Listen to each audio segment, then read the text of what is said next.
I'm Bob Riley, and this is Riley's Attic. Ain't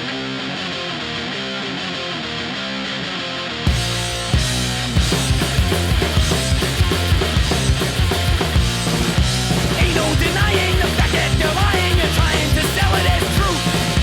With such precision, they made a decision to poison the minds of the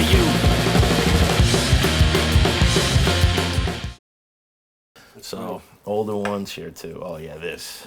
Now these guys, Youth of Today, Connecticut band, but when you talk about New York hardcore, I mean they're always playing CBs, and they're they're always mentioned when it's New York hardcore. So we consider they're a New York hardcore band.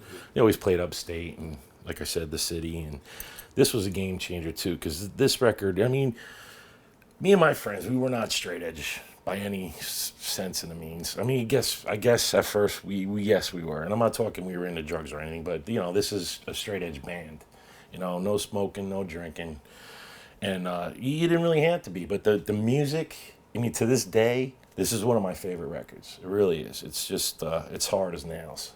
Every song on here, and when they re-released it as a 12-inch, it does have a couple extra songs that they couldn't fit on the 7-inch, because it's funny, because they have we just might on the lyric sheet, but it's crossed out when I bought it like that.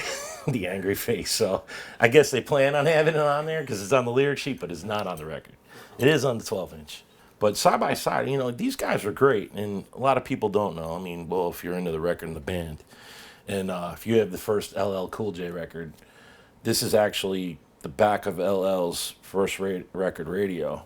This is LL Cool J. Just that's LL. I don't know why they did that. I want to ask the guys in the band, but yes, that is LL Cool J on there.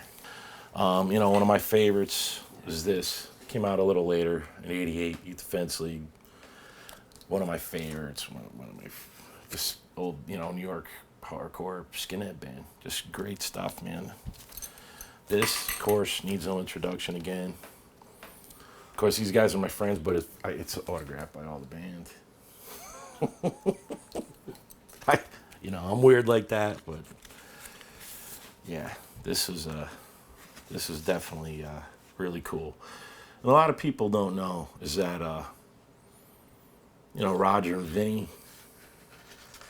were first in the band. Stigma's on here. Roger didn't play on here. It's Hoya's on this, but I believe. But at first, Roger and Vinny were in the group. It was started Freddie's career, man. I mean, what a career! Wow. Jay O'Toole and Sam McPheeters took over shows. It was Dave Stein, promoter, doing hardcore shows. He left for the city, become a lawyer. He's a good lawyer now. Steve Reddy, who owns Equal Vision Records now, took over the shows. He went on Youth of Today, on tour with them, never came back. They became Shelter. He moved to a Hari Christian farm in Pennsylvania.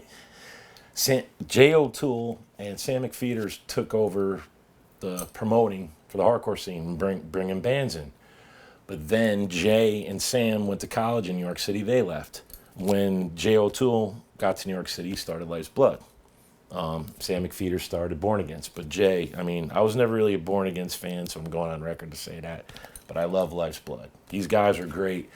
Kind of when bands were, like getting a little metal, edgy, these guys kind of like went back to the original New York hardcore sound, like more involving punk, not really breakdowns. Just like it's hardcore, but no, not really like fast breakdowns, not like like beat down breakdowns that we know today. So these guys kind of went backwards. So like a lot of people love this record. I love this record.